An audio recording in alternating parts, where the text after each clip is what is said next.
day 2 here.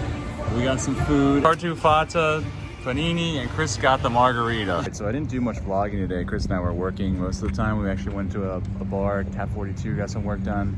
Right now we're setting up the drone. There we go.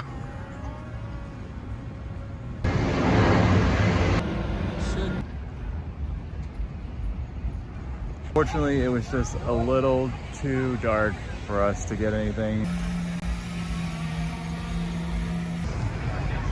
Chris and I are at Spris. We came here 3 years ago, got basically the same thing. We got the Diablo and the margarita. I got to see the salad this time. The pizza looks amazing. All right, these bad boys. I gotta quickly vlog this because Diablo is dynamite. Got nice boy pepperoni. Yeah. And the margarita too is so good. Quick pizza review of Spris. I give it a 4.6. Chris, what do you give it? I would give it a 4.7. That Diablo is so good. Way better than pepperoni. So percent? Yeah, I think so. That was so good. All right, we're going dark, but that was it. 4.6, 4.7.